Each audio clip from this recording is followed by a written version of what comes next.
Eto loka zany voalohany indrindra miarahaba ny papatsika fa izy le tegna vonona mihitsy amaly an'le fanontaniana. De toute façon izy efa coach amin'ny resaka tokantrano efa maro ny tokantranon'olona sekarava na lamina noho ny fisiny zany de lamina le tokantrano. De mino za androany fa itokantranonao efa fila kely mitazona io iverina ilamina amizay izy niany satria ahazo lesona anao niany. De miarabanao manokana zay papa de amin'ny maha hoe resaka tokantrano sy fitiavana ny resaka androany. De alohany andresako questionnaire jiaby lôkany zany agnontany voalohany. Ao matetika papa ny problème man'olona ambony tany raha ataoko hoe ny 80% 75% ary matetika ny source amonoan'olo tegna de resaka fitiavana. Matetika zany source tegna hoe mbola zakan'olona zany hoe tsisy vola, zakan'olona zany hoe raha zavatra fafa zany zaka fa rehefa resaka fitiavana le resaka de ohatra ny tegna mavesatra be zany. Ohatra anatin'izany zao raha ohatra zao ataontsika hoe misy olona roa mpifankatia de vao ohatra zany le raika hita na henony hoe nampirafy anazy na namadika anazy de lasa mikorontana zay le tokantrano. De fanontaniako zany aketo hoe fa maninona moa zany le fitiavana tegna ambony be karan'izany. Zay olona jiaby tratran'izy io zany de karaha lasa malemy ho azy daholo na de lehilabe raha io. Fa maninona zany le fitiavana tegna hoe ambony be mihitsy place misy anazy. Tahiny tompo anao papa. Ya, miarabantsika rehetrarehetra de miarahaba ny maman ihany koa ao anatin'izay. De miarahaba ny retourtsika, miarahaba nareo jiaby zay miaino eto miarahaba ny Junior firaisana international. Fantatsika tsara raha ny voalaza ny soratra masina makasika ny atao hoe fitiavana de voalaza fa afo mandoro ny izy io. Afo mandoro zany afo zany tsy zavatra azo atao sangisangy. Zany afo zany manimba zavatra rehefa tsy amin'ny tokony ampiasana anazy fa mahatsara zavatra rehefa atao amin'ny ilana anazy. Ny afo zao rehefa andrahoana sakafo de tsara fa raha andorana tragno de ratsy. Mazava be zany raha amin'ny fotoanany ny fitiavana de tsara zany amin'ny lera tokony anaovana azy fa raha tsy amin'ny fotoanany de ratsy. Beta be zao ny afantaranao fa tsy amin'ny fotoanany ny anambadiananao na idiranao agnatina tokantrano hitanao anao ohatra hoe mbola tsy anasa nefa hony anao anambady na raha melomagna vady ara tsisy fa nefa de hoe anambady hony izy tsy amin'ny fotoanany zao zany. Ary amin'ny afo mandoro ny fitiavana de tsy zakan'olombelona izy rehefa mihetsika. Tsy digninao zany rehefa io zavatra io no voakitiky. Ary izy io lazainy manampahaizaka hoe l'amour rend aveugle. Mahatonga olo jamba, mahatonga olo tsy mahafantatra ny tokony ataony, mahatonga olo anankiray manaonao foana. L'amour ozy izy rend aveugle. Zany impossible zany rehefa tena hoe tia ny olo anankiray de mety mavita mamono tegna am'le resanao teo. Rehefa tia ny olo anankiray de possible mavita manao zavatra tsy fataony andavanandro. Ary agnisany signe anankiray tena dangereux ny fitiavana de ny asarotam-piaro. Eo ny teboka anankiray mampatonga olo simba, potika, rava agnatina tokantrano ary mahatonga olo anankiray tena hoe sasany ary lasa adala am'le resan'ny maman teo. Nao zao raha mba mitodika kely agny amin'ny Europe nisy statistika zay nataony zareo fa ny 80 isanjato ny olona lasa adala a Europa de presque nasosana resaka fitiavana, lasa adala tamina resaka fitiavana satria tsy zaka izy io. Matetika moa koa mahatonga ny olo anankiray tia nisy promesse eniny, nisy zavatra anankiray tsapany, ohatra zany zao ohatra hoe natsiaro izy nisy fotoana tena hoe naheno teny mamy de tegna naheno izy tagnatiny tagny hoe tia izy, tian'olo izy, nahazo fitiavagna izy. Fa possible izy igny rehefa mandeha ny andro, mandeha ny volany, tsy henony tsolo le teny mamy, mety mivadika trerotrerony, mety mivadika fifamaliana.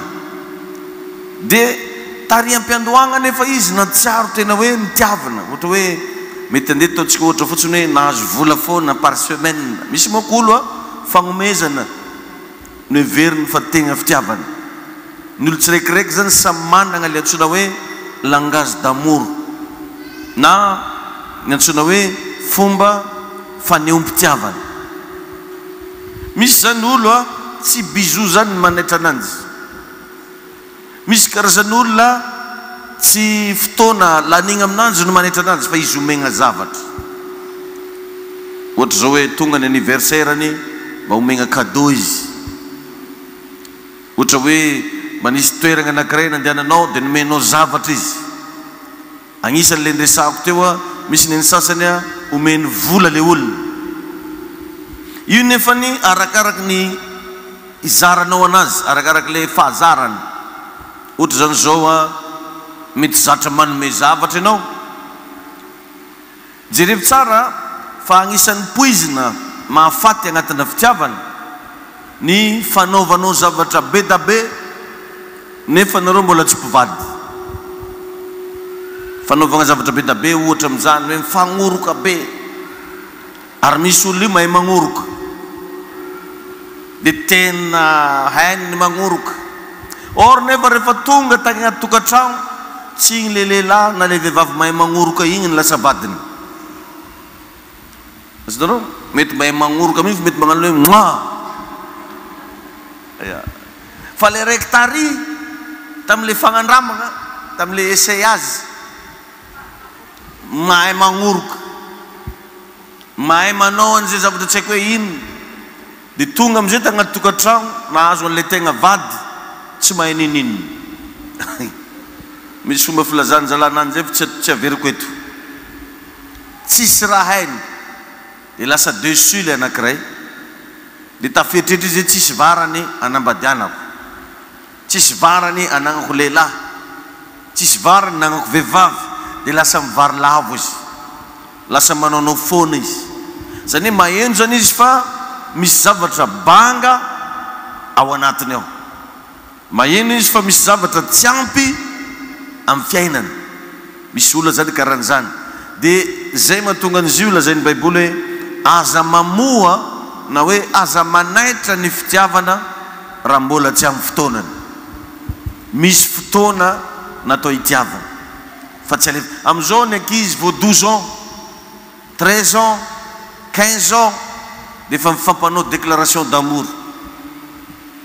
Agny am-pianarana de fa atao amin'ny teny espagnol, atao amin'ny teny anglisy, atao amin'ny teny frantsay, atao amin'ny teny mandarin, atao amina bout de papier kely de alefa amin'ny ratovivavy, amegna ny ratovolahy hoe je t'aime. De maheno an'igny zazakely 15 ans da miamikamy moemoe araky tany zay nefa izy 12 ans 11 ans. De tadidio tsara fa amin'igny fotoana igny manaitra zavatra zay mbola tsy amin'ny fotoanany ianao. Ary raha vao mbola tanora kely tsy ampy taona manomboka miasa saina amina resaka fitiavana de ny afaran'io zaza io bado, tsy tafiasa saigna amina avenir ntsony fa lasa tafiasa saigna amin'ny atao hoe amour.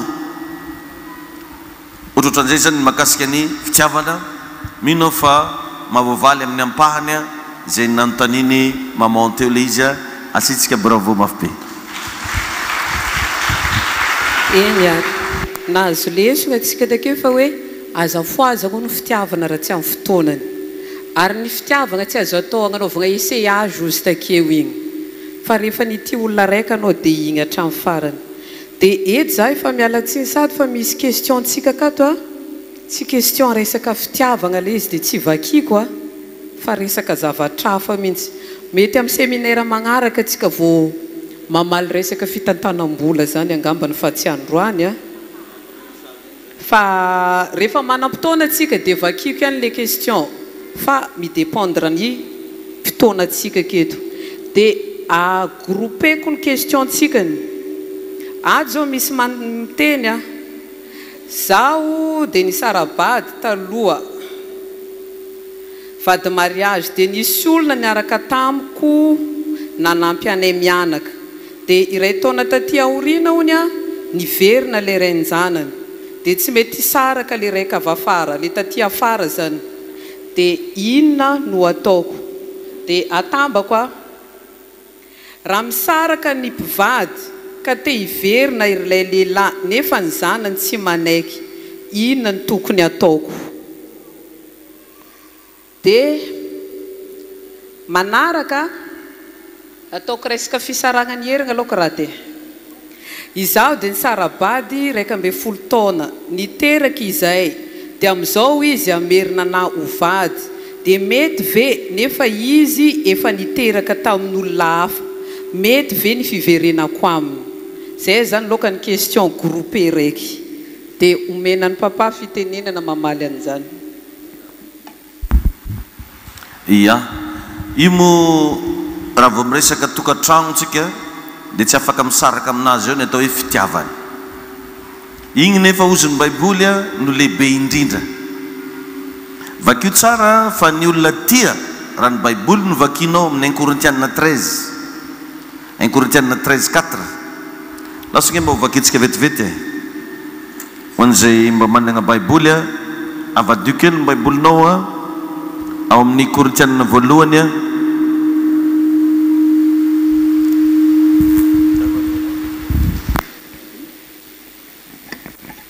ao amin'ny Korintianina voalohany toko 4 azaky tigny eky raiky to e azaky tigny eky 1 Corinthiens 13:4 ho an'izay mba misy baiboly zao teo a ndao mba hojerevantsika vetivety a Korintianina voalohany toko 13 dinindininy 4 ozy eto amin'ny anaran'i Jesosy ny fitiavana mahari-po sady mora fanahy izany ny olo tia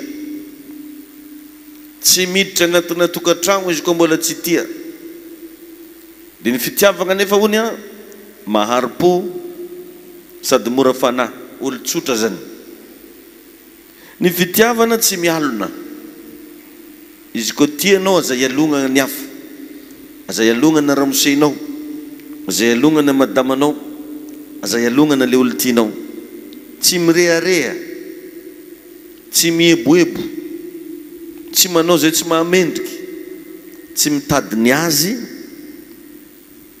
tsy mora sosotro zany hoe tsy tiategna zany tsy manao otro-po tsy mifaly amin'ny tsy fahamarinana fa miara mifaly amin'ny fahamarinana kosa mandefitra ny zavatra rehetra magnino hony zany hony ny olo koa tia mino ny zavatra rehetra mety teny anao mba handingany zegny pastera ia mino ny zavatra rehetra manantena ny zavatra rehetra maharitra ny zavatra rehetra zay ny atao hoe olo tia zany hoe na firy taogno ny saraka ka raha mbola regninao mbola mitempo ny fonao dia mbola possible fa kosa rehefa avy ny saraka ifamerina dia mila mba mametraka condition satria efa fantapantanao inona le nampisaraka, inona na tonga fisarahana. Ary indrindrandrindra antsika le mba manana ray aman-dreny ara-panahy ka mba tianao ilamina le izy, ataova amin'ny présence na ray aman-dreny ara-panahy. Mampalahelo moa koa anareo miady foana ny regninay. Paster nisambavaka fa zao za hitanao mivontovonto taolo tary.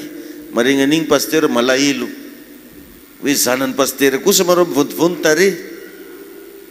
Mba tsy rariny or nefa nareo mifamerina mangingina. Dia rehefa nifamerina aveo tsy vitany nivonto tary fa mety nivonto maso mihitsy. Dia avy koa anao paster grave be koa tsy nataony amin'ny tary intsony izy zao fa nanomboka amina maso lasy teo. Tiako tenenina raha anangana an'izay atao hoe fihavanana zay nareo na hanatanteraka réconciliation, ataovy amin'ny présence na ray aman-dreny, na ray aman-dreny ara-nofo na ray aman-dreny ara-panahy. Azonao ohatran'izao mampolo taona zany fotoagna ela be nge zany dia raha saindraka mbola tsy vita fomba na dia efa vita aza dia tokony averina atao fomba, aherina angatahany. Malaka pikabary anao tompoko lasy tompoko vavy, zany tsy bika raha hono manatandrifiny tongeto zay avy any amin'ny kolafy avaratra aka ny zanakareo. Tsy hoe nisaraka moa zany fa dia nifandao vetivety tonga amin'ny fotoana ifamerenana tao anatin'ny 12 taona. Koa noho izany manolotra fiara anankiray 4x4 Everest, amen, amerenako azy sitrany vato anankiroa, ray ankiriry ray ambolo madinika. Ireo tompoko desantionany fotsiny fa ho any amin'ny lamerie izahay amin'ny herinandro ambony efa reto daholo ny dossier ary ny peratra efa voavidy. Tsy ho ajanoko any amin'ny lamerie fa misy mariage amin'ny zona firaisana amin'ny 2 novembre, tsy maintsy makany koa zay manamasina azy. Azonao atao zavatra matotra fa tsy hoe namiany 500 000 anao dia fa courage. Izy ndraika fa nifogna tamina namiany ray ety za. Anao zany raha vao tiatia raha dia tsy ho ajain'olo, tsy asian'olo fagnajana. Fandana mba asivo fepetra, fantalo manao zao hoe inona moa le nampiady, dia asivo condition hoe tsy tiako tsy nyroigna averina dia asiagna vavolombelona, ray aman-dreny andaniny sy ny ray aman-dreny ankilany. Asivo vavolombelona hoento amin'ny paster izy, alohatsika hoe ankafotoagna amin'ny paster, mba aloha hoe mba horegny ny zavatra agnaty fonao. Raha olo matotra izy ka tsy amerina tsony ny adalany dia ho avy izy. Ary azy ekena ataovy magnisan'ny conditionao za hoe hiverina fa condition tsika mivavaka. Azonareo le izy condition tsika mandeha am-piangonana, condition tsika manao mariage, asivo condition. Ary aza tiategna ozy le fitiavagna teo fa mba hitrerety koa ny zanakanao. Misy kolafiny anankiroa moa izy teo, misy zanaka manaiky, misy zanaka tsy manaiky. Misy riavagna karazana fomba angalaran'ny devoly étoile na zaza dia io fisarahanay. Rehefa nisara-panambadiana ny ray aman-dreny dia lasa tsy nianatra tsony le zaza, lasa tsy nahazo an'le sakafo mba sahaza azy tsony le zaza, lasa tsy mitafy madio sahala amin'ankizy rehetra tsony le zaza, dia lasa nieniegna tsikelikely, ni route vers la destinée. Au lieu dia zaza nagnalura malaky be ho tonga any amin'ny destineny, lasa taraiky be vao tonga any amin'ny destineny satria nisy zavatra manka. Ka aza tiategna anao fa raha hiverina izy ka mety amin'ny zanakanao dia ndana mba mandefitra, satria ozy ny baiboly teo hoe ny fitiavana mandefitra ny zavatra rehetra. Fa zay ho asivo condition. Ifamerina moa tsika fa za hoe nandritra ny fotoana tsy nateo anao isafidy za hivavaka, ka vonona ve anao hoe niara-dalana amiko any am-piangonany. Raha vao pare amin'ilay condition apetraka anao izy, bienvenue nareo, asivo bravo mafy be. Mitodika ndraiky koa za amin'ilay zaza tsy manaiky teo, afalalagna ndraiky raha ohatra ka zaza mamelogna anao. Azonao hoe zany mamelogna ny mamy, donc raha iverigna amin'ny papa anao tsy ho velomiko tsony hafa zay condition hafa zay fa raha kosa zaza velominao anao nefa tihery fa zao ko le question te mako le tiherigna izy fa misy frein mitagna ananjy tsy izy le frein mitagna ananjy fa ry zanany tadio fa ny fitiavagna tsisy idiran'ny kotona ikalo io fa entre anao sy le olo tianao ihany zay ihany io raha mbola mety aminao niverignanao aminazy azo atao tompoko satria Jesosy nampianatra antsika hoe mihavana amin'ny olombelona rehetra indrindra fivadinao zany tokony vitanao ihany mihavana aminazy en plus izy olona niterahanao anagnanao anaka dia ity ny zavatra anankiray tadinareo fa ny zaza rehefa mbola kely dia misy fikarakaragna manokana ataonazy mety nampidirinao nianatra tagny amin'ny lycée nampidirinao tagny amin'ny université nanaovanao investissement isan-karazany fa rehefa maventy io magnaraky vadiny ke raha fantapantako aminao andanao magnaraky vadinao asivy bravo mafy be ya za misy fotoana miresaka amin'ny maman foana hoe atsika tino za mba misy fotoagna mba mananagna fotoagna manokana ho atsika roa satria la plupart na fotoana ny mpivady dia lany amina zaza indrindra raha vao manomboka niteraka dia lasa mikarakara zaza efa tsy voakarakara ntsony madamo tsy voakarakara ntsony ramose rehefa me maventy re zaza reo andeha dia anare roa fogna akeo miaraka antitra akeo ka misy fotoana tsy voatery misy condition ohatran'izany hoe tsy akeny zanako manambady za andraso amin'ny neninazy izy vao mibaiko fa amineninao anao ny tompony fanapahan-kevitra ka raha regninao fa tokony mbola iverina anambady ianao dana manambady ary zao koa ny zavatra anankiray tsisy tokony idiran'ny papa mama ntsony koa io fa nenareo roa ihany tsodrano no alaigna amin'ny papa sy mama satria ny mpivady dia andeha anangana fiainana vaovao nisy question napetrako teto an'le natadidy lesona miaraka mandeha agnaty lakagna hoa andeha ampasy manongory anao vadinao dia mamanao anao vadinao mamanao andeha lakana ony nareo epita rano tagnelanelany teo dobo le lakana tsisy mahay milomagno na madamanao na vadinao na mamanao izovy andeha vonjenao voalohany avery koa andeha lakagna ony nareo igny ony nareo tsy haiko andeha agnaraky mpangalana igny sa andeha mpanitomaiziny niaraka anao vadinao dia mamanao dobo tagnaty lakagna zay zany hoe latsika tagnaty rano samy tsisy mahay milomagno anao raiky mba mahay milomagno izovy sauvenao voalohany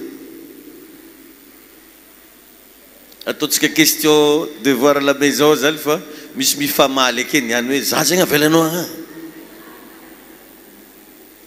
question magnaraka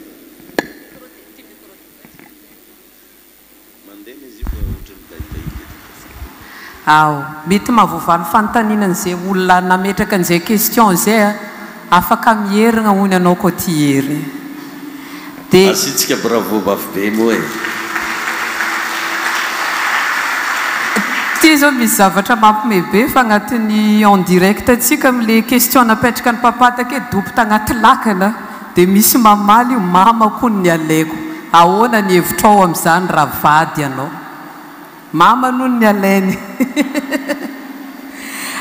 question tsika magnaraka ndraika tia resaka mpivady tsy mifagnaraka mihitsy voalohany akato hoe magnino ny lehilahy tsy manaiky resy sady tsy mba mandevitra sady mora tezitra miavonavina bevava ary tsy mavaolana anatin'ny tokantrano tonga dia groupeko le question ahoana mahatonga ny lehilahy tsy mba mitondra vady mandeha mivoaka ary tsy mba manome fanomezana. Karakory ny atao anatin'ny tokantrano ny lehilahy tena manao tsinotsinona anazy mihitsy. Inona ny mahatonga ny vehivavy tsy mba manaiky vady na miaiky diso fa izy ndray ny mbola teo marina. Inona ny mahatonga ny vadiny fa tsy vadiko a baiko ny fianakaviana ao anatin'ny tokantrano, tsisy fitiavana mihitsy anatin'ny tokantrano ary misy fotoana izy tena miala ny tokantranonay a mandeha any amin'ny fianakaviana. Dia farany a izy ny tena tia ny vadiny a nefa le vadiny tsy mba manaraka anazy mandeha mivavaka mihitsy. Inona ny tokony ataony? Zay zany alokan'ny question manaraka. Ia, ao anatina tokantrano a dia misy foana ny atao hoe lahy sy vavy. Dia ao anatin'izay zavatra zay napetraky ny baiboly, tsika zany mila tsy miala agnaty soratra masina. Ozy ny soratra masina hoe ny lahy no lohan'ny vavy. Zany raha voasoratra koa hoe loha zany efa natao ambony, natao ambony. Fa raha lohanao izy nataonao magnano karaha ty, tsy tonga lavitra anao. Maitreretana hoe olona zany andeha dia nataony nagnany ndraiky lohany, satria tsy tiany mihitsy loha ty fa miavognavo. I loha ty magnambonimbony tegna, izy fa tiany ambony.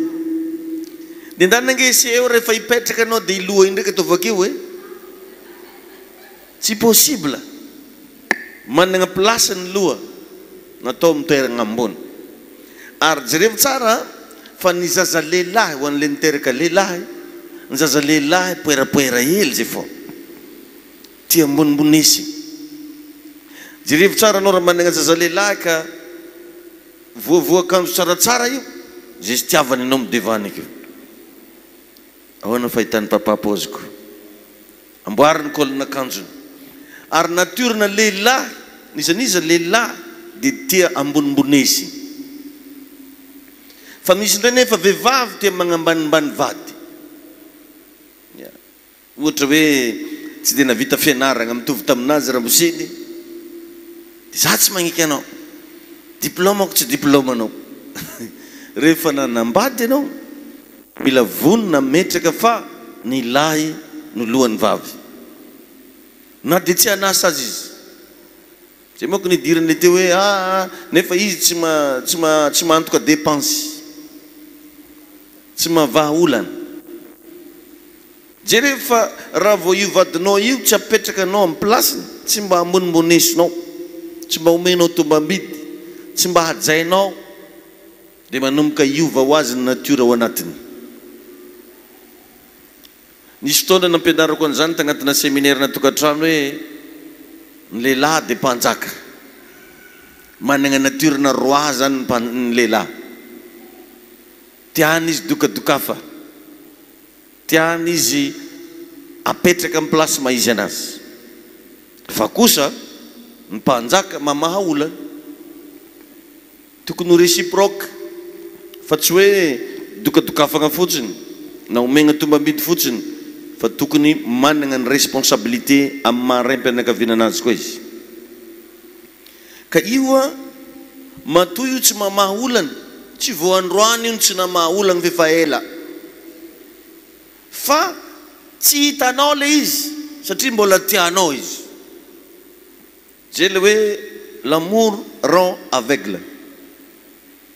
Fa tato ato niova ny fomba fijerinao anazy. Matoy io nahazo an'le agnarana hoe ramosenao, dia nisy zavatra nahalignanao ihany taminazy tao taloha. Fa taty afara niegna igny fonao mitempo aminazy. Taty afara tsy hitanao tsony sary mananjy karaha magneky molotry magnanty. Anany tiavako ny John izy kofa magneky molotry na. Io ny tiavany ny John. Fa bizao zany John ndraiky tsy tiany fa tsy mamaha olagna hony rajaona hony tsy mamaha olagna ntsony hony izy na zanany rehefa tsy velony na reko lazany re tsy karakarainy na dia agnafarako fianakaviana agnafarako vehivavy mitovy aminahy izy koa lalahy manana agnarana John dia mpanao batisy izy zay tahiny tompo alelo dia tiako tenenina zany misy zavatra ao zay tsy feno anisany zany ny tsy fisina communication matetiky tsy mifampiresaka ny mpivady igny le mba nampirisiko atsika rehefa mba mivoaka ny tragno any mpifankatia ny mpivady dia mba misy fotoagna mba mifagnantso mba mifampiantso amin'ny telefôna anao zao raha mivoaka ny tragno maraina anao raha mose na madama tsy latsaky ny anankitelo olo antsonao mety mpiara-miasa io mety olo ividianana zavatra io mety client io mety mihoatra aza tsy anankitelo fotsiny fa mety mihoatra fa madamanao na raha mosenao tsy mba antsonao mihitsy any ka lasa miteraka elagnelagna antranareo igny zany neny na tonga ny Eva lasa voafitaka satria Eva dia agnisana vehivavy tsy ampiresadresaka tan-tragno ho antsika lehilahy mba notevo mihitsy ty leçon ty hoe rehefa mba manambady mila mba miresaka satria jerevo mialohany nazahoanao ny madamanao io lasa vadinao nataonao ino nampiresahanao dia matetika raha tsika mampiasa an'le terme anankiray hoe ary anao ty mahay mampiresaka nampiresahana donc mba ilaigna ny miresadresaka ilaigna ny mifanakalo hevitra ilaigna ny mamikoragna ary tsy voatery zavatra anankiray ihany resahana fa zavatra rehetrarehetra azo resahana rehefa mpivady fa noho ny tsy fisiny le fifampiresahana dia lasa miegna ny fifagnomezana tombambidy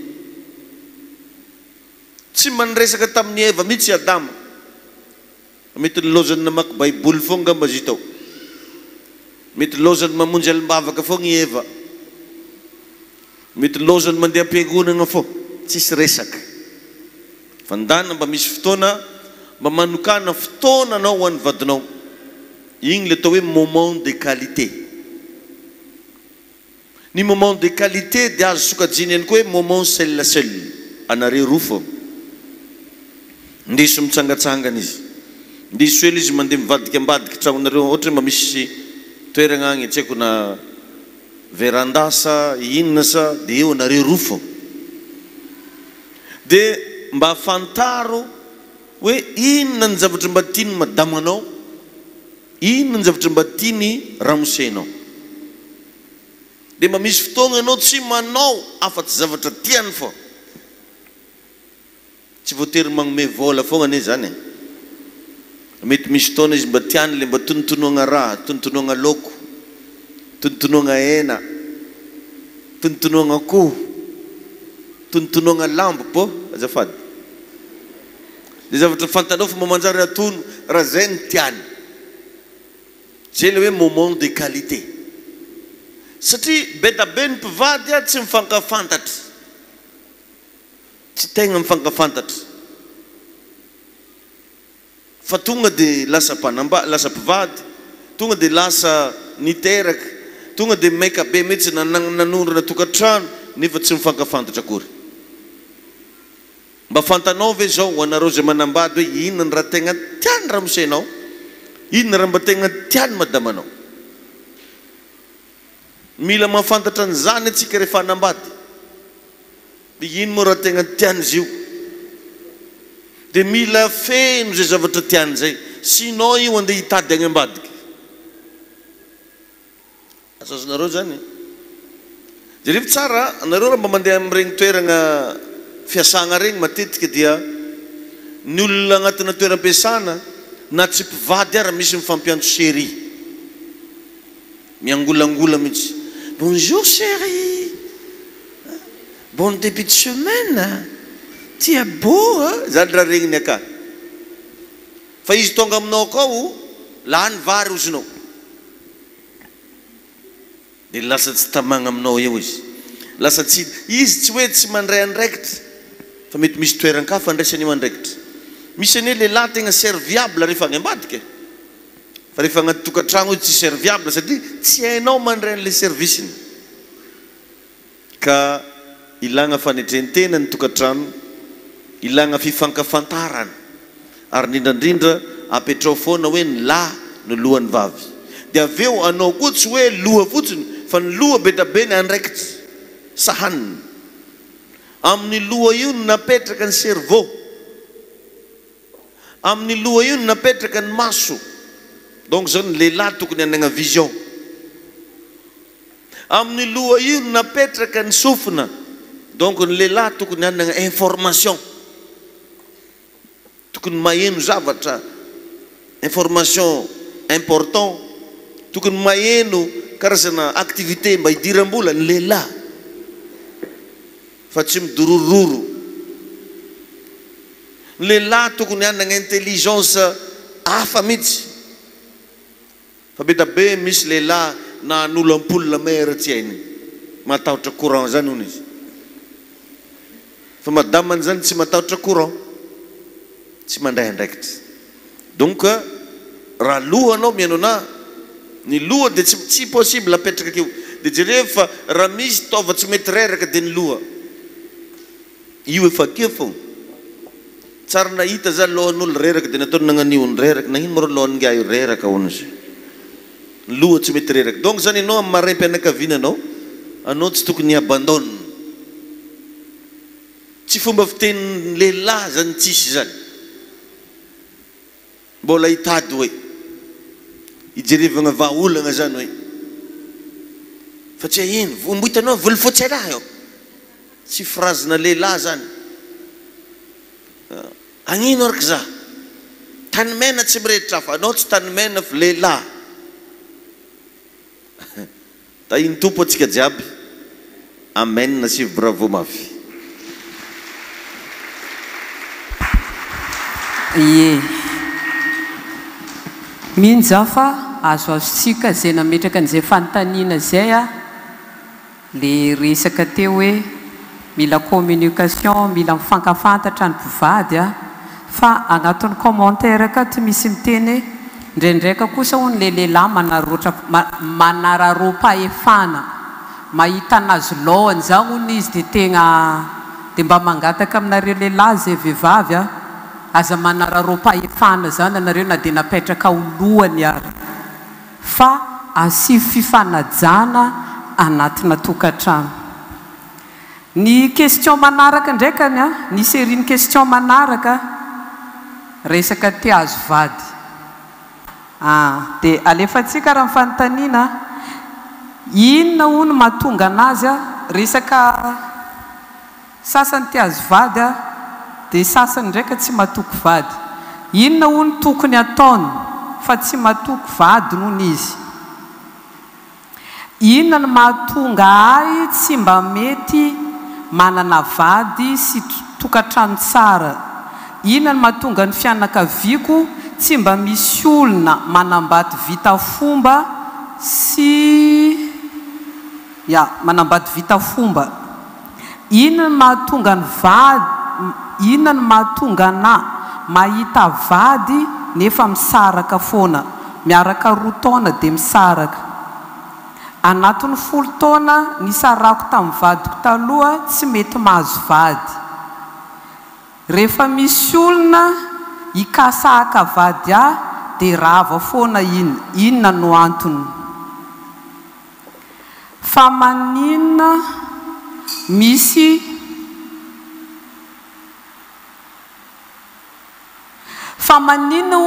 mitaregna amin'ny resaka fitiavana nefa koa tiana kristianina izy dia mandà. Fandraika koa raiky zay. Fantako fa tsy maintsy lehilahy akaty fa ndraiky nanoratra izy kizay. Rehefa koa tiana kristianina hono izy mandà nefa izy mba mitady vady ihany.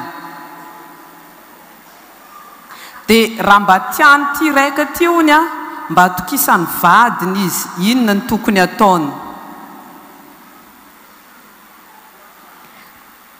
Ty zao mitovy le raika takeo iny ihany a izy zao misy manjengo fa tsy mety misy makavady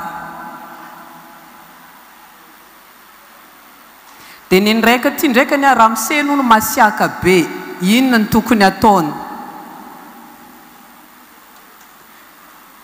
ty hoe inona ny tokony atao raha tia naharitra ny fitiavana efa voavaly zany teo a dia izay aloha série ny question magnaraka ndraikany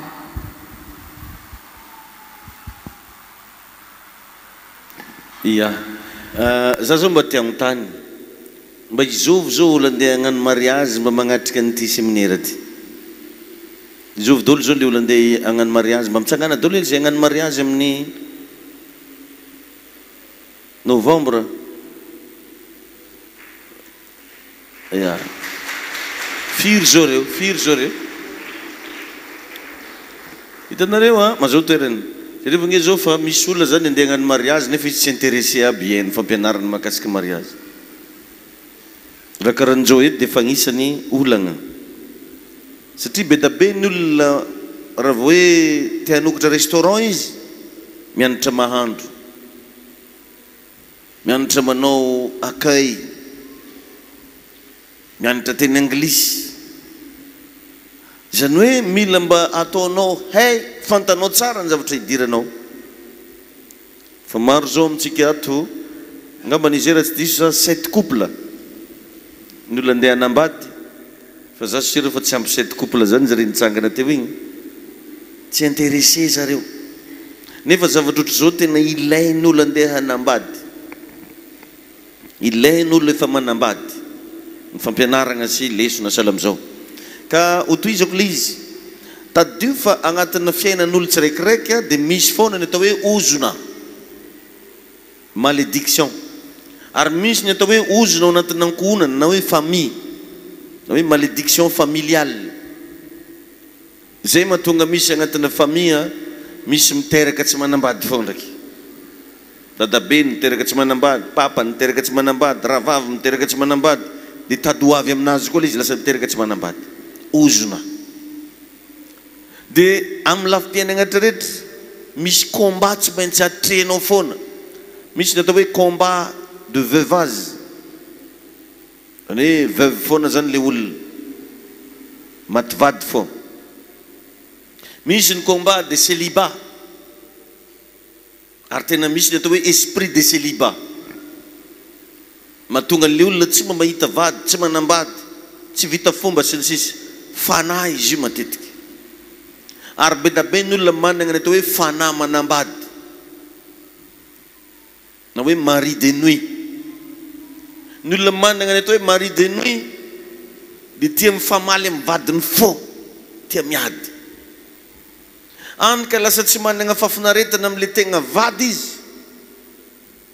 fa rehefa magnanofo ndraiky izy dia agny izy matsiaro sambatra ary ao ara mialatsigny amin'le terme andeha ampiasaiko misy olona efa manambady fa magnanofo manao firesina ranofo amin'ny vadiny dia tadio fa amin'igny fotoana igny tsy vadinao le azonao nofy fa devoly fanahy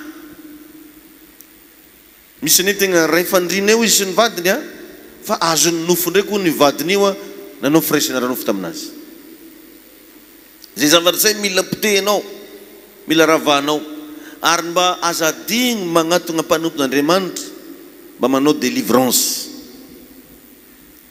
satria raha vao manana an'le atao hoe fanahy manambady ianao na tsara tareka rakory ianao na manana ny maizy anao anao tsy possible ahita lehilahy zany satria fanahy foana zay misy olona alolohan'ny olona kokoa manao masturbation au lieu dia anao firesina ranofo amin'ny vadiny misy vehivavy ohatran'izany ankafiziny kokoa no manao masturbation au lieu dia anao firesina ranofo amin'ny vadiny fanahy ratsy izy regny zay mila potehina mila atao délivrance manokana ka aza varina ianao fa matoa misy zavatra sahala am'izay amin'ny fiainanao a dia misy combat zay atrenao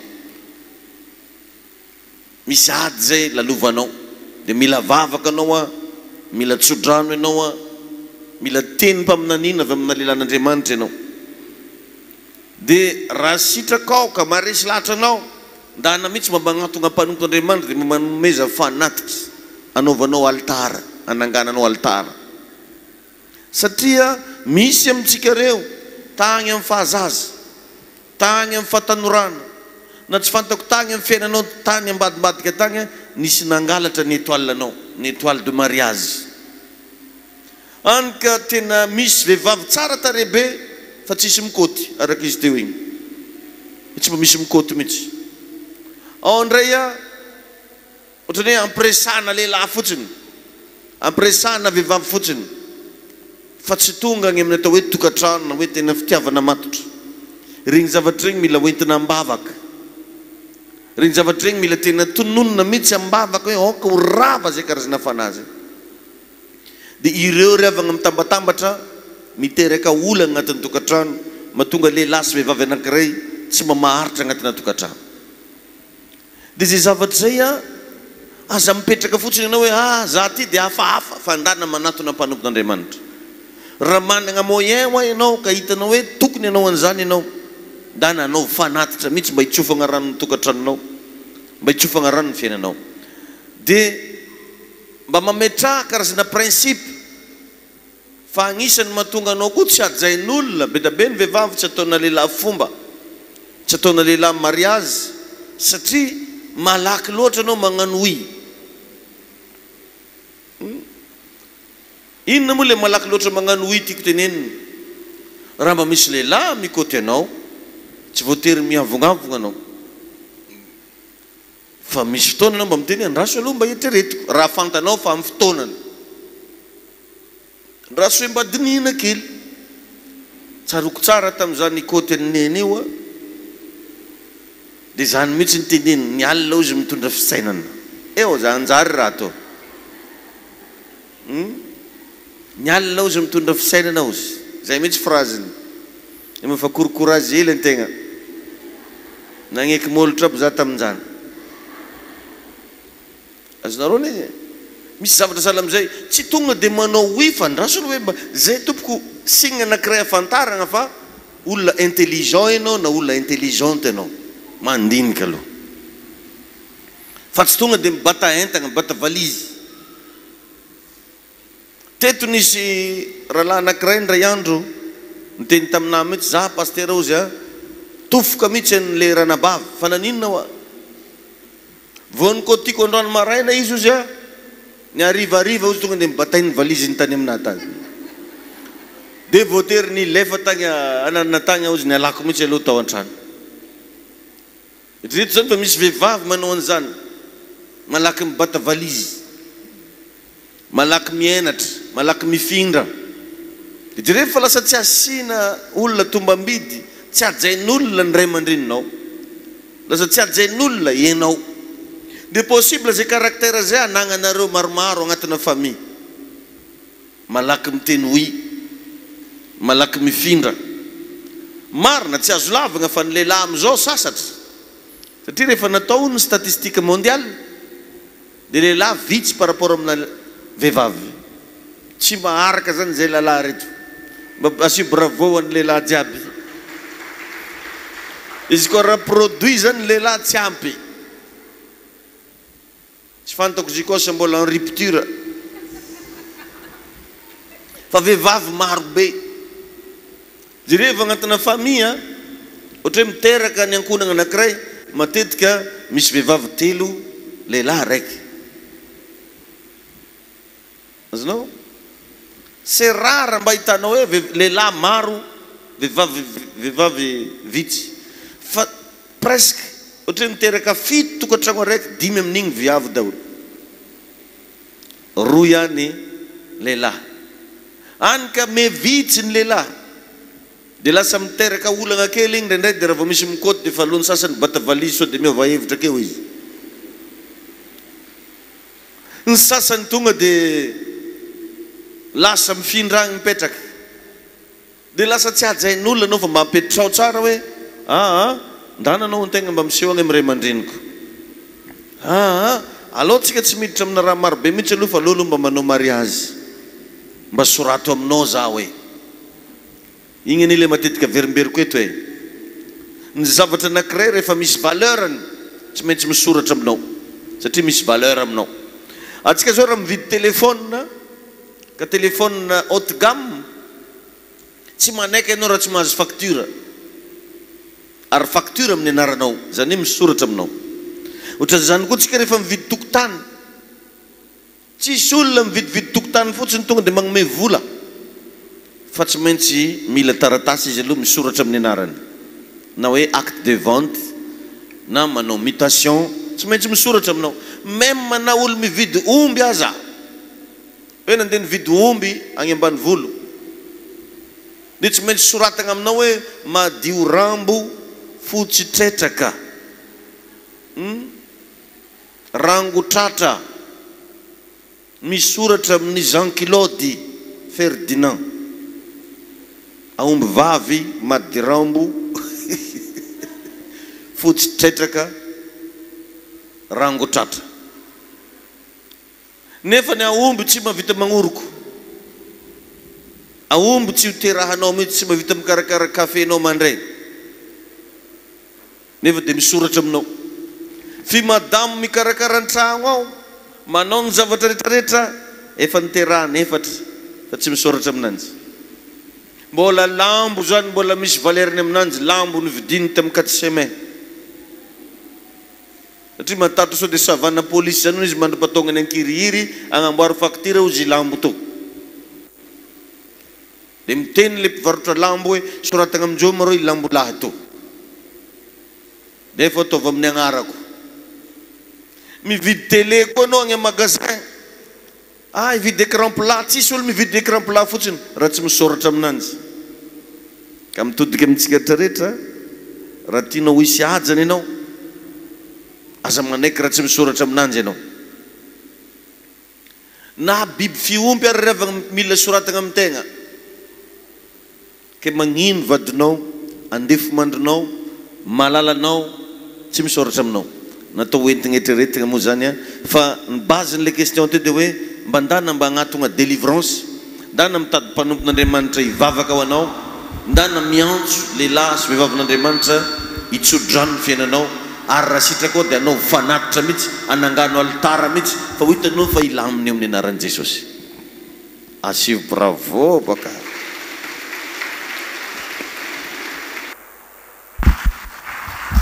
question aketo ndraika tegna fangaro be le izy dia azagaga anao raha sendra hoe tsy nivakiko aketo le question anao fa le raha tenen'ny papataka efa possible navaly anazy dia tsy tononoko tsony le question fa lasa mandany lera question magnaraka olona karakory no tokony tiavina ahoana ny fomba fivavaka raha te azo vady mariage sy vady endry fahotana ho an'ny tanora ve raha sendra ka manandrana fitiavana na dia tsy mbola tsy vonona amorona tokantrano fa maninona ny olona tsotra sy be fandeferana no mijaly ara-pitiavana papa fa maninona ny vadiko resy lahatra fa misy Andriamanitra hivavaka nefa tsy manaraka na hivavaka izy vady vita mariage nefa tsy mety milamina mihitsy satria ny iray ihany no manao effort fa ny iray tsy manao mihitsy ka nanapa-kevitra andao ny tokantrano ny iray dia eloka eo anatrehan'Andriamanitra ve zany mbola afaka manambady ve rehefa avy nanambady ka nisaraka afaka manao mariage ve azafady inona no atao hoe vady manohitra projet foana dia manaraka misy olona ozy izy tsy mitovy anarana fiangonana dia nanoratra anarana fiangonana anankiroa zao ohatra ozy izy vavy fiangonana A la fiangonana vavy dia mba inona ho ny sosikevitra mba atonganjareo fiangonana raiky mety amin'ny sampy vady ao an-tokantrano ve ny samy miantoka sakafo hohaniny zany soratra ato mety misy olona miaigna amina raha karan'izany zany any. Marina ve fa ny vehivavy toy ny mpiasa ao an-trano tsy maintsy ny vehivavy ve no maneho fitiavana amin'ny vadiny sa ve izy roa? Dia manaraka ny vady no mamolava fogna inona ny tokony ataony. Inona ho ny mahatonga vehivavy efa vita mariage mbola mahidy?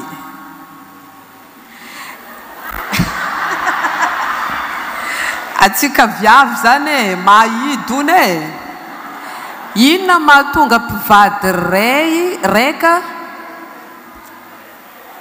tsy trano raika olona mpivady 20 taona tsy mety trano raika. Efa mpivady ony agnaranjareo a, fa efa 20 taona tsy mety trano raiky.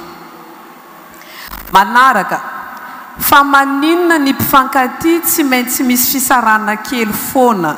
Inona ny tokony atao mba hisoroana an'izany? Ahoana no afantarana fa vady tsara avy amin'Andriamanitra ny olona iray na koa tsara nefa tsy sitrapon'Andriamanitra? Qu'est-ce qu'on doit faire pour que notre partenaire reste fidèle? Fa maninona no tsy maintsy ny vehivavy foana no manambitamby rehefa misy ady? Dia ilay lehilahy koa mivavaka ato nefa ilay vehivavy eran'izay ngamba raika igny e. Inona no antony mahatonga ny lehilahy mijangajanga foana? Inona ho ny tokony atao raha mampirafy ny vehivavy? Inona ny tokony atao raha tsy keny vadiny mivavaka izy? Zay ngamba dia reto vitsivitsy reto ataontsika ndraika mandeha avakeo.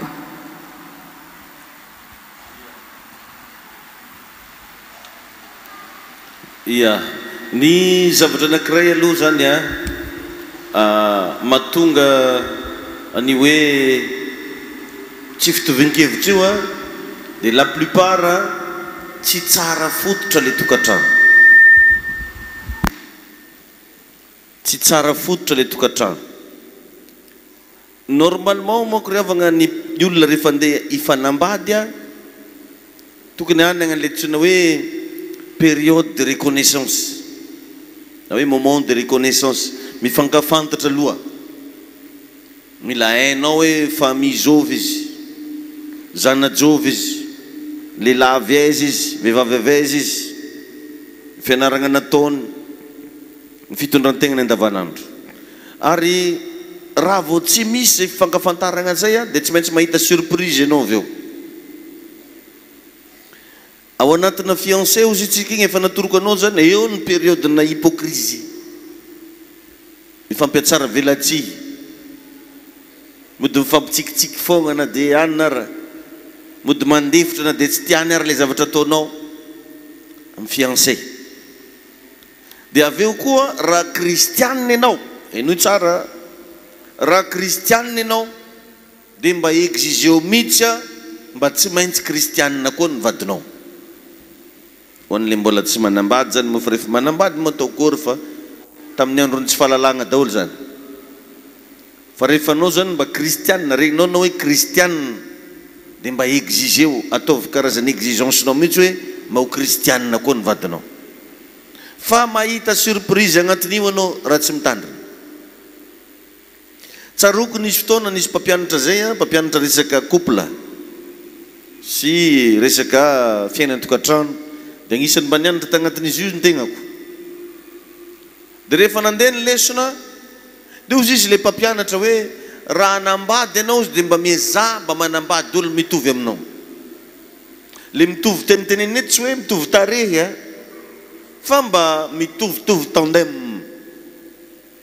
Fa misy moko olo io moa zany tsy voatery le zavatra resako eto fa magnazava fotsiny misy karazan'olona izy mainty be igny tagniny any mba manambady olo fotsiny izy. Azonao? Izy fo igny sitrapony mba manambady olo lava hony izy. Tsy tsisy maratsy azy. izy sud-est igny bandiny Dego ndraiky ny tiany, izy Merina igny Tandroy ndraiky ny metimety aminazy, zay tsisy maharatsy anazy. Io zany entre anareo roa tsisy problème, fa ny famille magnodidigny tsy maintsy ahita zavatra tenenina foana, surtout rehefa ankamaroana ohatra hoe mamonjy mariage, na hoe mamangy olo amin'ny hôpitaly, na hoe miandry faty mamonjy fahoriana, raikitra am'izay ny débat. Andeha taoko fotsiny ohatra hoe namonjy mariage nareo dia nandihy, dia mba raikitra manko anao mba mandihy mariage reo ka le mandihy, wallahi ozy fianako hoe tsy areo ange ny diny io antemorony io hoe ozinjareo, dia lasa aretim-po anao izy igny avy eo. Azonao avy taiza tamin'ny fisafidiananao hoe anao avary dia nambadolo aty. Zany tsy question na racisme, sao dia misy metety ndraiky pasteur racisme, non. Za mihitsy tamin'izany agnisan'ny nanotra le mpampianatra, anao kosa ohatsy normal le antegna mahintagna ty ve ohatsy mba le mba mizaha raha mba fotsifotsy hoa, mba sitrany eo mba macaroni. Fa rehefa nidiniko am'izay izy taty afara, rehefa nagnazava izy, anao zao izy izy olona lava be, dia nisafidy any ambady olo fohy be, dia nanareo mandeha milalagna izy hitoditodika olo voy, dia ny afaranao izy lasa managna retim-po bonheur. Or nefa le fanambadiana tsy zavatra natao hoe essayena fa mandrakizay. Ka jerevo tsara e, enoy tsara ty ho atsika zay iroso agnatina tokantrano. Resako teo hoe mila mifankafantatra. Faharoa mba mi-exige zavatra ianao hoe ny olona vadinao raha kristianina ianao mba exigeo mba ho kristianina oatra anao. Fa misy zavatra zany revagna raha vo ianao manambady fantanao fa anao kristianina, ny olona ndeha ho vadinao tsy kristianina dia ho problème be satria ho avy ny andro lahady na tsy fantako hoe mivavaka sabotsy nareo salahady andehananao agny am-piangonany, tsy maharesy lahatra anazy zany. Fa alohany zavatra hafa dia manomboka ho kianiny fivavahagna ataonao, manomboka hitan'ny resaky ry paster anareo, manomboka ho halany ny finoana zay ho remanao. Amin'ny voalohany modekeny, fa après io tsy mety tsono izy. Mba imagineo nge zany ohatra ianao kristianina, mialatsiny am'izay mety managna finoana hafa, fa andeha hanambady finoana hafa. Vakio ny baiboly fa i Abrahama atao anaty baiboly tao a, dia tegna nagnafatra mafy mihitsy mba tsy haka vehivavy avy amin'ny firenena hafa ny zanany. Nasainy mianina mihitsy le mpagnampy nazy tan-tragno tao, alefanao izy mianina, manona teny ianao fa tsy andeha haka vehivavy hafa karazany, fa mba haka vehivavy mitovy karazana amin'ny zanako. Asa azonareo zany teniko zany, mba adinio kely. Mandana anao mba magnontany a an'iregny gasy lasa nanambady vazaha regny. Fa matetika amin'izy regny misy zavatra foana mampisofra anazy satria tsy mitovy mihitsy na ovigna ny culture na gasy sy ny culture na vazaha. Azonareo? Dia lasa misy zavatra tsy maintsy aretanao foana zany ao. Ka raha azo atao dia ny aty am-piandohana, eviteo ny atonga an'ilay soratra masina tsy briky amin'ny tany hafa le teny soratra masina hoe miravoravoa mivady malalanao amin'ny andro rehetra iainanao. Natao iravoravonao fa tsy natao iaretagna zavatra. Matoa nefa anao miaritra agnaty tokantrano, tsy hainao tsara nagnorona an'ilay fototra, tsy hainao tsara nametraka an'ilay izy tamin'ny plasiny. Dia avy eo a be da be teo nametraka an'ilay question hoe mety ve ny magnandragna raha ny soratra masina dia miteny mihitsy hoe aza mamoa ny fitiavana raha mbola tsy amin'ny fotoanany. Raha mbola tsy amin'ny fotoanany. Raha renao anao mbola tsy anasa, mbola tsy mahavelon-tegna, mipetra tsara aloha fa zay mbola mipromettre amin'ny zanak'olo hoe ampiadaniko anao. Na anao tompo-tegna raha tsy miadana, zanak'olo andeha ampiadaninao karakory. Na kiraro andeha ataonao amin'ny tongotrao raha tsy voavidinao, ho vitanao ve vidy talon anazy. Misy lehilahy na ny volony ara tsy afany vita andeha iantoka vola andehanany viavy eo amin'ny coiffure venao ary tia ny zavatra tadio enoy tsara ty atsika jiaby miaino eto matonao zay mahita vehivavy anankiray mihetsiketsika tena parfumé be voa mihitsy volonazy io milamina soa la soa bibla telefonazy iPhone 17 anao nefa n'olo sans portefeuille andeha hiditra akao dia efa fantapantaro zany fa misy zavatra isan-karazany andeha hiaretanao akao ny tegna tsara ry havana ny tegna tsara ary tegna mahafinaritra raha ohatra ka miaraka départ ny mpivady hoe mivonona ndaotsika amin'ny melon-tegna atsika ndaotsika hikaroka atsika igny ny tegna tsara igny fa aza sodoka hoe ry misy tovolahy bekibo mety patron ngamba io ry misy lehilahy mandeha 4x4 aloako za lehilahy mandeha 4x4 fa niningah igny marao bisikileta mba anagnany ke ry misy lehilahy manambola aloako za miaraka amin'ny lehilahy manambola fa ty moa karô tsy zao ke tsy zany tompoko ny famorenana tokantrano fa raha vo matériel na zavatrafa no anambadiananao fa tsy fitiavany dia possible hiteraka olagna foagna igny agnatiny ao dia faharoa magnaraka tsy haiko fa firy melohany anambadianana mba managna karazana critère sorato mihitsy agnatina bout de papier hoe vehivavy karaha ty tiako lehilahy karaha ty tiako olo ohatran'izao mba tiako vadiko un jour tsy natokana ho ana zaza madinika edy koragna zany so dia efa misy andeha anoratra ndraiky mademoiselle kely reo tsy ho ana zazakely koragna kety fa ho an'olo maventy so dia tonga an-tragno agny ka pasteur ny atao fa niteny hoe sorato izy izy dia soratako hoe j'aime un garçon italien mexicain thailandien soraty dia ndeso ambavaka fa io tsy voatery ho 100% n'igny zavatra soratanao igny ohatra hoe lehilahy mba mahitso ambo lehilahy garagaramaso lehilahy lava 1m60 lehilahy costaud lehilahy intelligent lehilahy charmant lehilahy romantique tsy fantako inona soratanao agnaty bout de papier dia angatanao amin'Andriamanitra rehefa zatra manao zavatra ohatran'izany ianao dia ho azonao io satria izy hoe mangata dia homena ianareo ary ho tanteraka ny fifalianareo dia tanana mafitsika ao an'Andriamanitra ny fanontaniana manaraka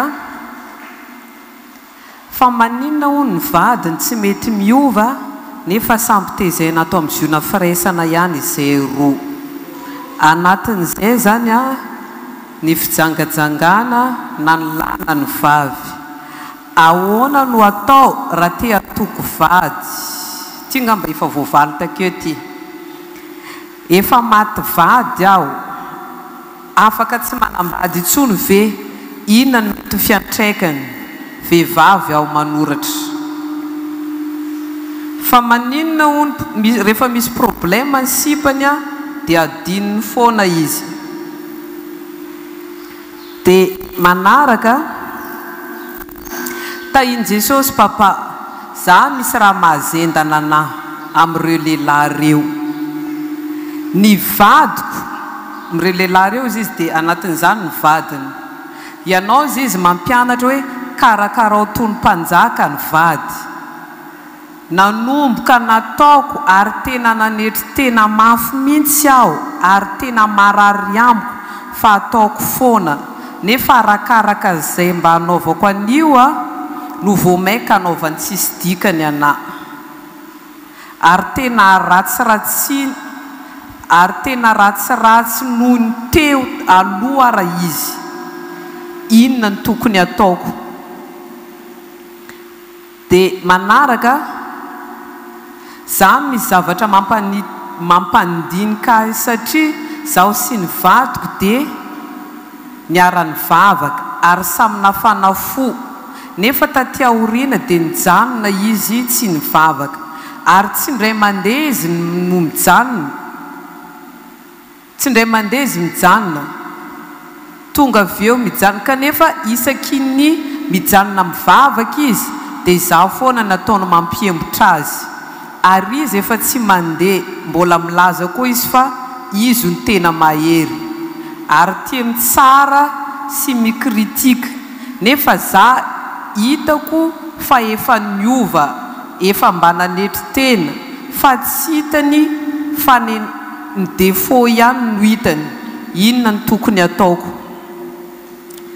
Dia manaraka nasain'i Jesosy nanao fanekena hoe ho raisinao ve ny vadinao rehefa ndasoato le histoire manomboka. Vita mariage izay tamin'ny 1988, tsy nivavaka izy, niala naisy tamin'ny 1996, 5 taona izy niverina indray 2001, lasa indray izy tamin'ny 2016, ary tsy niverina intsony, nefa misy vehivavy foana miaraka aminy isaky ny tanàna andehanany,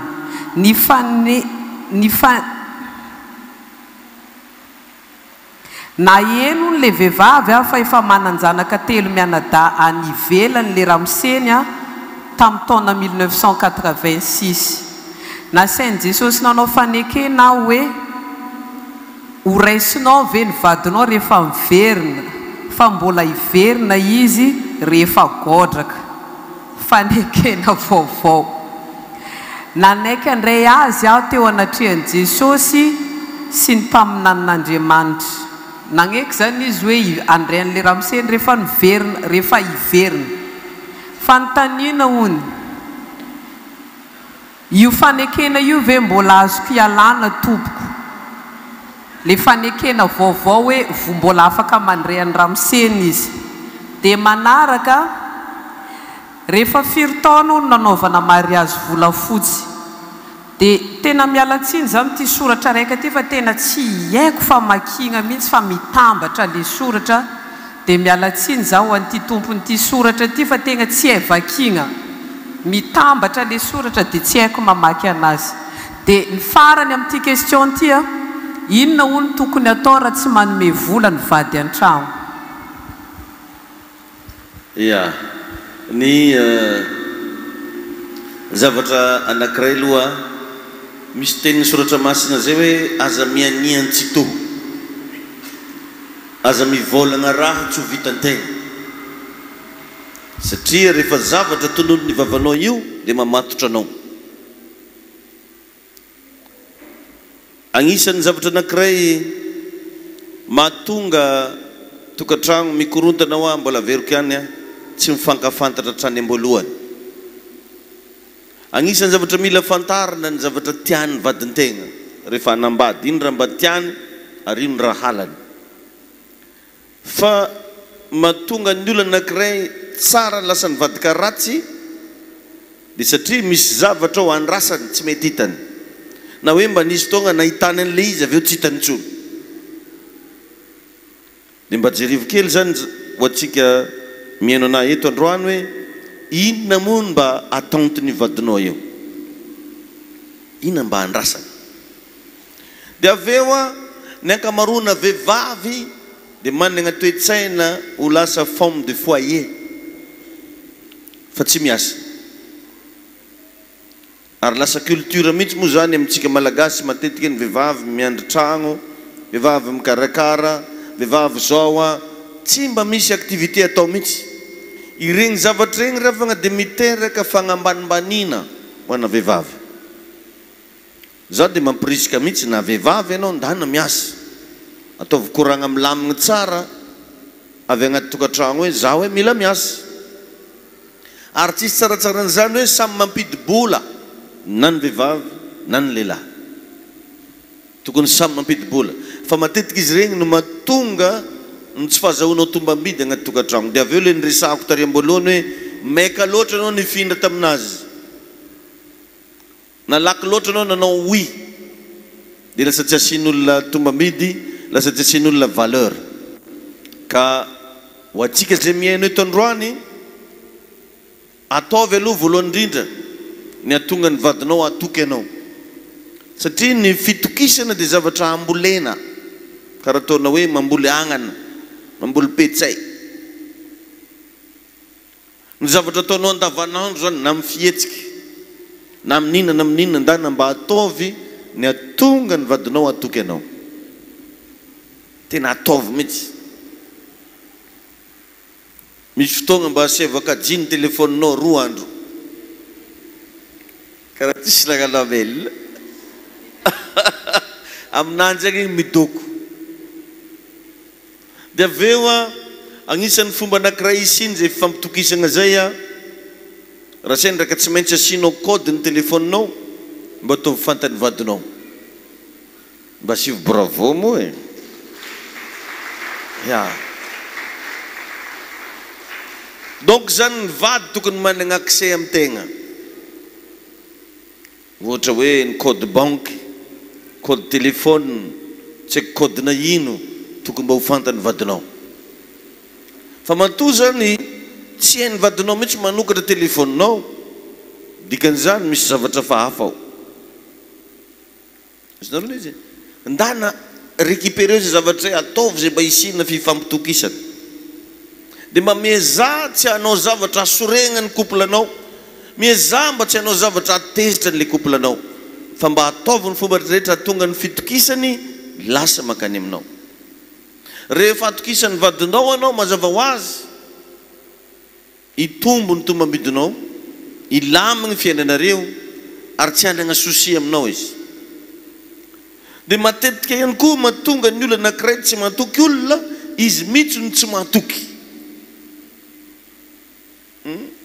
misy zany regny karazana sarotam-piaro regny izy mihitsy ny manao zavatra fahafa misy tsy jiaby misy ndraika sarotam-piaro tegna hoe fitiavagna madio fa misy ndray sarotam-piaro izy mihitsy manao zavatra fahafa dia lasa miakize olona foagna izy anao indraiky tsy zova anao indraiky tsy riva satria zay zavatra ho an-tsainao ihany matetika ny voateninao dia lasa tsy mahatoky ny vadinao ianao satria ianao mihitsy ny tsy mahatoky ka tsisy tsaratsara ry avy angambany amin'ny ankapobeny aoregno miaraka amin'i Jesosy ary ny tsiraikiraiky mila mijoro tadio ry avagna fa tsy agnaty tokantrano eny ange ny tanjony ka hoe hiezaka anao hiafina ny vadinao na hiezaka anao hiafina ny zanakanao fa ho any an-danitra ane tsika rehetrarehetra reto ataovy amen ary mbola ho tsarain'Andriamanitra ianao un jour ny amin'ny zavatra ataonao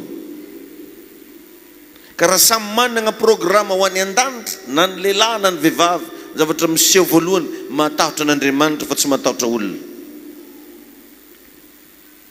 matahotra an'Andriamanitra fa tsy matahotra olona ary signina fantarana fa tsy loyal ny olona anankiray amin'ny fotoana izy tsy matoky arabola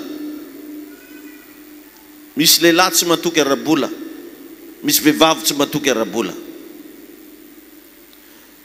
agnisan'ny fomba anankiray fantarana tsy matoky ihany koa dia ny fitiavany ny fiainany zao tontolo zao par rapport amin'ny fitiavany fiainana miaraka amin'Andriamanitra ny olona teo any an-danitra tsy mpankafy zao tontolo zao fa tia an'Andriamanitra misimisy kokoa zany akory tsy midika hoe tsy mahazo magnano fety tsy mahazo tsy agny le tiako teneniny fa misy zany karazan'olona ohatra zao hoe fotoagna tokony andehanany mivavaka aleony mijery télé dikan'izany tiany zao tontolo zao le olona ka raha anambady olona ohatran'izany ianao dia ho avy fotoana tokony andehananareo am-piangonana lozany mandeha any amin'ny stady hijery baolina zay tsisy maharatsy an'izany ho za tsy hoe fahotana akory ny mijery baolina fa jerivo kely dia ny amboalohany aoremo miaraka amin'ny Kristy ny tokantranonareo ndeso ambavaka tokantrano ary rehefa agnatina tokantrano dia ny fomba irécupérena an'ino atao fa tsy vahaolana zany hoe misaraka zany satria ozy tsika vao nanomboka ny séminaire ty tsika dia agnisan'ny phrase ny tononiko dia hoe rehefa manapa-kevitra ianao iroso agnatina fanambadiana dia mila olona mila lehilahy vehivavy vonona andefitra ianao zay ny olo tsy vonona mandefitra tsy possible aharitra agnaty tokantrano ka raha anambady zay fandeferana zay mila atao voalohany amaranako ny Valentine, tsy fantako mbola misy ve sa efa tapitra, mino fa efa tapitra satria na ny fotorantsika koa efa tapitra. Miezaha mba hatonga ny ara-bola nareo agnaty tokantrano ao ho stable. Samy mba miezaka. Mba mikaroha anao vehivavy, anao lehilahy, mba mikaroha ahoana ny hatonga ny ara-bola ho stable. Fa matetika ny instabilité financière anatina tokantrano mandrava tokantrano. Mahatonga ny lehilahy anao foana, mahatonga ny vehivavy anao foana satria misy manque. Misy zavatra manque ao. Dia indrindrandrindra mividy des couple miezaha mba tsy hisy zavatra manque amin'ny vadinao raha mbola zavatra anagnanao foana. Car les questions taky hoe misy vehivavy nefa mivita mariage mbola mahidy. I mahidy io ane tsy hoe mahidy ranam-pango e. Le mahidy ina tsy azavain'ny tompony ary tsy mahidy jus e. Fa mahidy raha hafa. Ka sao dia mbola mahidy viavy marinanao io. Ny mpivady tompoko dia natao hiravoravo amin'ny andro rehetra iainana. Ka izy koa mbola raha anagnanao foana ilain'ny vadinao, miavo zalahy. Asivy bravo mafy be. Aza mahidy. Amen. Fa raha mitaky euro izy dollara, mety mila mankany États-Unis no amin'izany, mety mila mankany Europa. Fa izy koa raha mbo anagnantegna migny tadiaviny, miavo raha tadiaviny raha. Tia tanana mafitsika ho an'ny tompo andao hiara hitsangatsika. Dia mba agnotanio kely le olona akaikinao io hoe mba nisy zavatra voarainao ve. Agnotanio izy, ino zao hoe mba voarainao teo hoe mba tania kely hoe izy. Mety misy tamin'ny fagnontanianareo mety tsy voavaly. Tsy natao hagnamelohan-tegna nefa zany fa egny mandalana egny mbola ho avy foana ny fotoana mbola ho tohizatsika ny fampianarana mahakasika tokantrano. Mbola misy moa ny séminaire mahakasika tokantrano talata lakamisy satria misy fivoriam-bavakantsika talata sy lakamisy ariva ary amin'ny méga église. Latsinainy rapitso maraina ao anatin'ny maraim-baovao tsika dia iresaka betabetsika rapitso maraina ny amin'ireo fomba tsy maintsy ataonao raha te handeha lavitra ianao. Tongava ary ambolo madinika rapitso. Indrindrandrindra tsika rehetrarehetra zay anomana mariage mba manasanao foana zany mba ho tonga tsy tapaka mandritra ny fotoam-bavaka rehetrarehetra satria misy fampianarana be da be foana ho zarainao anatin'izay.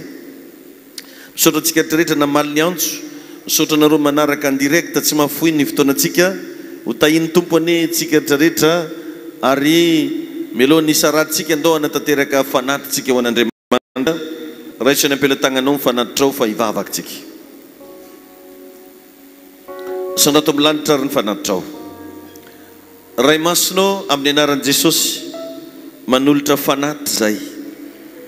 Raisy tompo ny fanatitray ankasitrao ny fanomezana zay ataonay mba hitondra soa, hitondra fanambinana, hitondra fahasoavana, hitondra fanekena vaovao anatin'ny tokantrano, hitondra arena famatsiana avy any an-danitra. Ho tahina tompo regny tanana amin'ny sanatra regny amin'ny anaran'i Jesosy. Amen. Mazoto toeragna vetivety dia avy hatrany tonga dia mba ho tantazitsika zay fanatitra zay androany.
anao za mba tsy ho isy fisaram-panambadiana ny fiainanao fa hatramin'ny farany fofonainao dia ho mpivady foanareo ny tompo hitany tokantrano zay maratra rehetrarehetra ho sotranon'Andriamanitra ny tokantrano ny korontana rehetrarehetra ho alamin'Andriamanitra zay rehetra miatikady ao anaty tokantrano ilamina sady ho mpandresy ianao amin'ny tokantrano misy ianao zay rehetra mitady vady azo vady sahaza sy vady endrany ianao zay maniry mba te hiteraka omen'Andriamanitra zaza ianao omeny tompo taranaka ianao amin'ny anaran'i Jesosy Kristy amen farany a efa mivoaka reto bokytsika reto a le secret du business ho anao zay vidy zany avy eo a afaka manatona eto ianao izy ty ho anasian'ny mpanoratra soratra ny amin'ny farany agny hoe tsy azo atao trosa hono donc zany a raha hividy an'ity boky ty ianao a arena angezabe ny ao anatin'ity a misy secret maro be ato hoe paikady vaovao mampandroso a amin'ny tontolo ny fandrarahany dia rehefa miravavy anao afaka manjifan'ity rapitso maraina amin'ny 10 ora sasany a ary ambolo madinika amin'ny fotoanantsika tenenina akaikinao hoe manaraka antsika ny fahasoavany